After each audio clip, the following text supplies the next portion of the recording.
never want to get too strong in the microphone. I'll try to make sure that, is that about right? Okay. Thank you for saying that.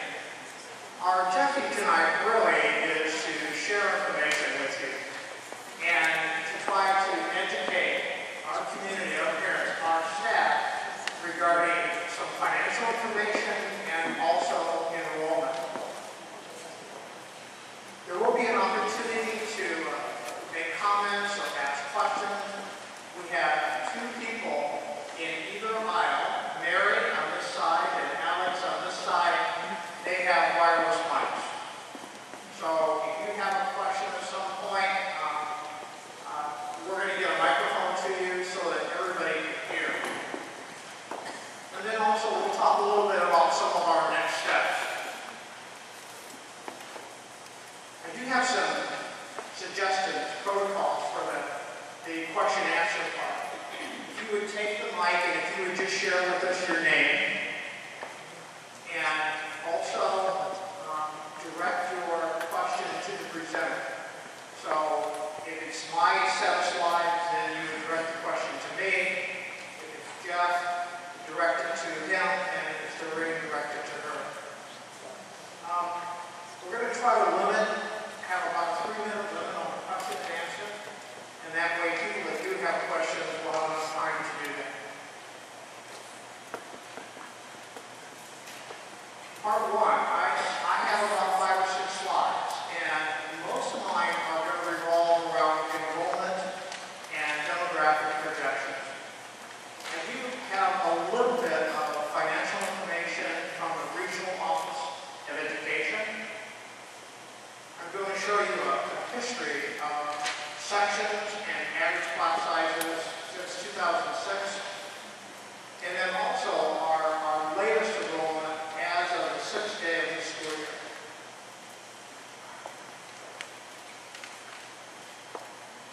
Part 2, when I'm done, Jeff will come up and he has a presentation on property taxes and EAD. And then part 3 tonight, Doreen will share with you our financial forecast. These are forecasts we've had in the district ever since I've been here, and actually before. And the forecasts are updated every 6 months. So Doreen is extremely knowledgeable, and she'll share with you the latest on our financial forecasting and how it's impacting District 41. Now, you do have slides. You have a set, and all 3 presentations have hard copies. So if you're far enough away from the screen that you can't see it well enough, you do have a copy of the slide there. I want to point a couple things out here. We had a demographic study done this last year. And you can see here, I don't know if you've been given demographics. And what they did is they ran forecasts all the way up to 2021-22.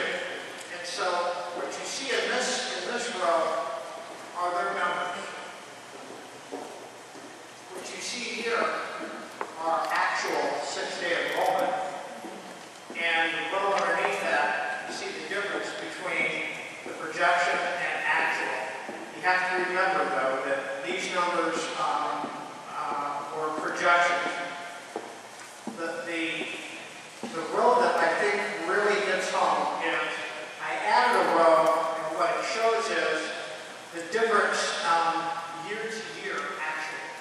So you have minus 49, 103. This, we actually gained enrollment, and then minus 61, minus 95, minus 124. Those years represent a drop in enrollment right at 400 students. These now are projected changes, and you can see here, by the way, we're going to have this updated in about a month.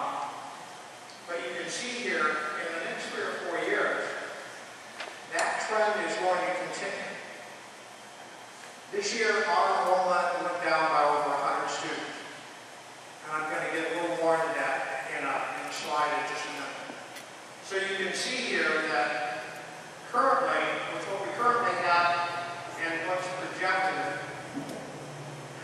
we're talking about a loss of over 600 students. That is having a very significant impact on the district's finances. This is really an interesting slide. And this is not our data. We got the data from the Regional Office of Education. They have all kinds of statistics on unit districts, high school districts, elementary districts. I wanted to do a comparison with Lakeville and some of the elementary districts near us. And the way they were selected, I just picked feeder districts that feed into 117 or 127. And of course, you'd have the district number, and you'd have their 6-day enrollment, and you'd have the EAD per pupil.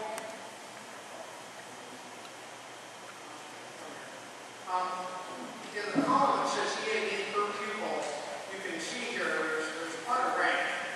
There are school districts in Lake County that have over $1 million worth of assessed valuation per pupil. The comparison here starts at a little over $500,000, and if you go down, you can see that Lakeville's EAD per student is $165,000. So as far as property wealth, this is a fairly modest district. We have our tax rate here, but I put the slide together primarily for the last column. And included in the statistics is how much money is spent on average per pupil. You have the range there, the high of just under 15,000, 14,700. Lakeville, 8,782. We spend the least amount of money per student than any of the districts near us, any of the feeder districts. We've had some interesting discussions at board meetings about whether or not that's a good thing, whether that's a bad thing. I think many people could argue persuasively on either side of that.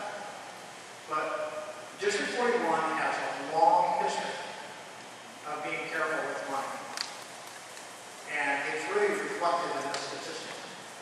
So Lakeville has not had a history of approaching the resolution of any problem by throwing money at it. And that's definitely the case now.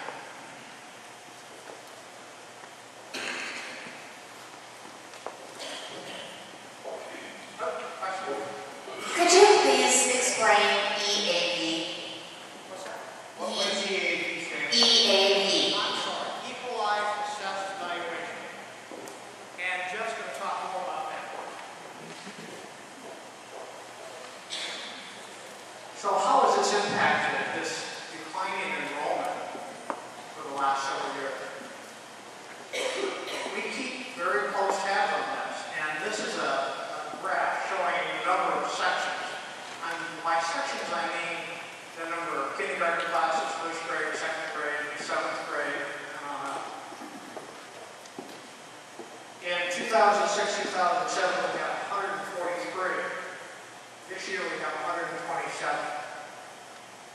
That represents a decrease of 16 sections. So the tie-in here is as enrollment is going down, the district makes adjustments accordingly. You have to do it. Enrollment goes up, you add sections. Enrollment goes down, you subtract. Now, it's kind of a balancing act because it's an imperfect process. But you do make adjustments as our small primary sections work their way through the elementary. Those adjustments will continue.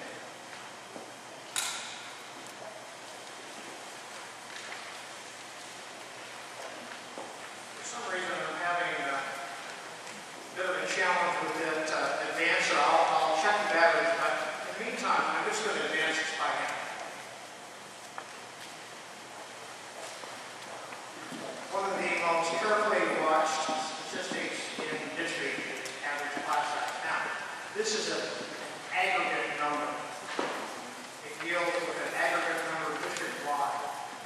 If you're interested in more detailed information, it's on our website as far as building and grading. But you can see here, as these adjustments have been made, class sizes really haven't changed that much. There are exceptions, because these are averages. We have some classes in our primary right now that are 17 to right at. We have some sections in our intermediate grades that are 27 to 28.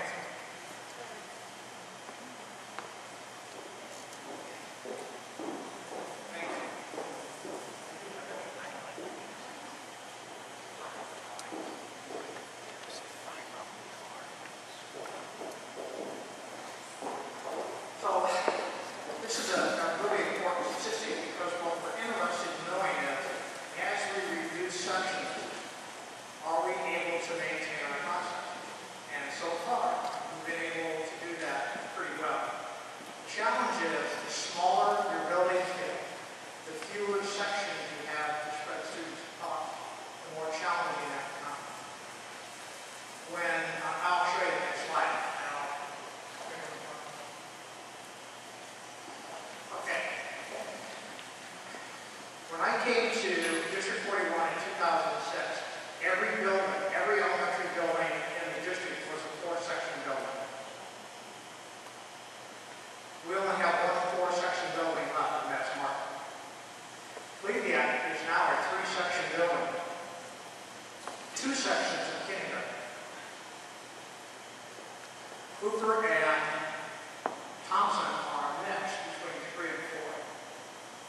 And you can take a look here, but and I don't have my pointer, so I apologize. But if you find this year's kindergarten, 230. And if you follow that column down, this year's 8th grade, 381. When you have a class of 380 graduating, and you only have a class of 230 coming in, that's a net loss of 150. Simple math. As those section sizes, those small section sizes work their way through, the district will continue to adjust. We will pay attention to class sizes, but we will continue to adjust. We made a commitment this last year that we're going to make sure that our class sizes are stable for 2 more years. So that includes this year and next year. And we will monitor carefully after that. I'm pretty loud. When you look at class sizes, do you try to make sure school is treated equally? Because in my many years at PBX, no one I know has had a class size as low as 23. So I see that number and I get frustrated. My son was at 27 and 28 for the last 2 years, and it's very difficult on the teacher. The question, as I understand it, was, is there an attempt to try to keep all teachers and classes of students equal? Between schools, yeah. We try to do that, but it's very challenging. And we do monitor carefully, we work closely with principals, but I have to tell you, it's an imperfect process. And sometimes we're above the mark, classes are a little higher than we'd like, and sometimes, honestly, there are times when we're under the mark. Of course, if the classes are smaller, nobody generally complains about that. But,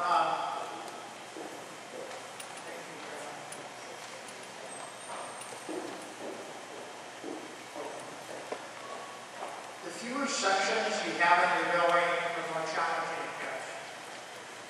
Just because there's fewer opportunities to spread students around. And probably the most challenging is when you have classes that are on the wall.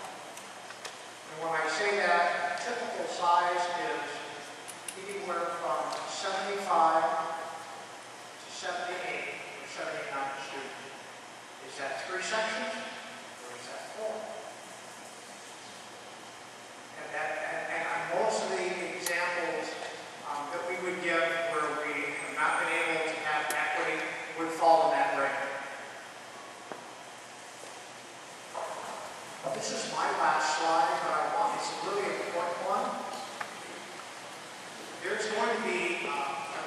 presentation on Illinois school finance on October 24th, right here.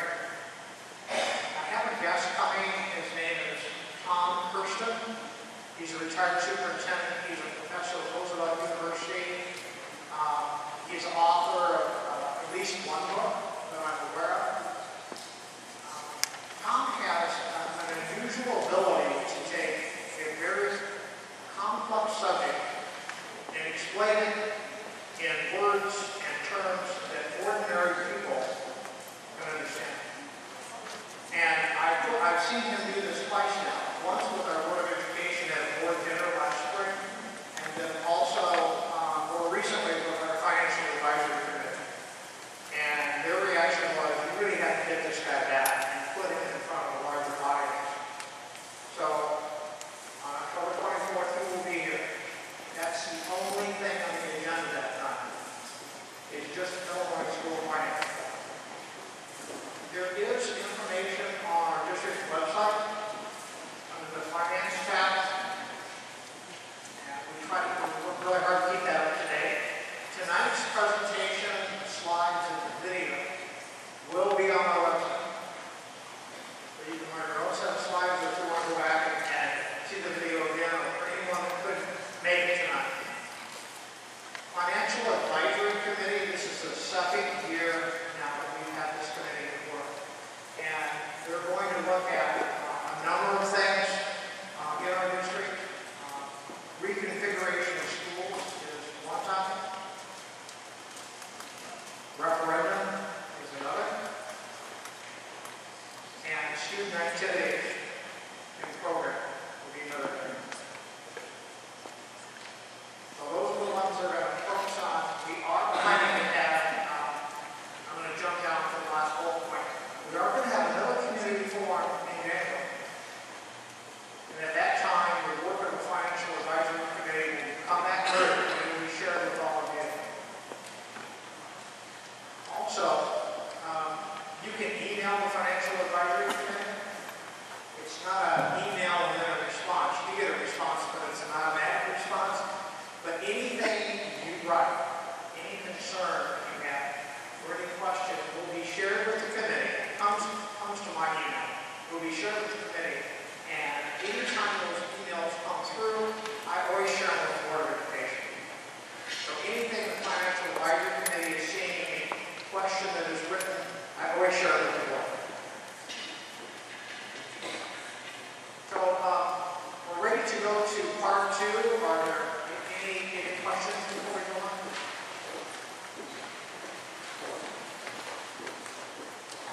Hi, I'm just curious as to, how much of this decrease do you think is due to the poor housing market, and as the market starts to improve, how difficult is it going to be to recoup those dollars that we're going to give up? Sure.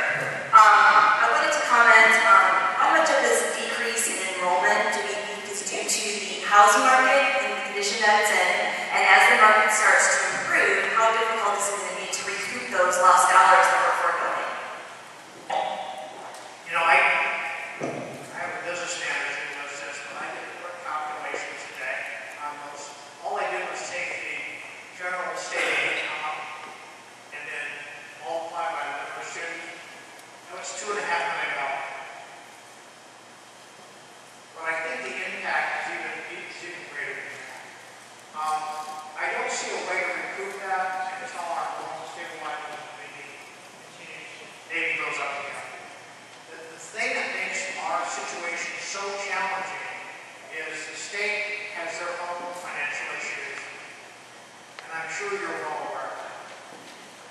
They're well aware of it too. I know they would love to change this, but we're not hopeful that in the immediate future, anytime soon, that they're in a position to do that.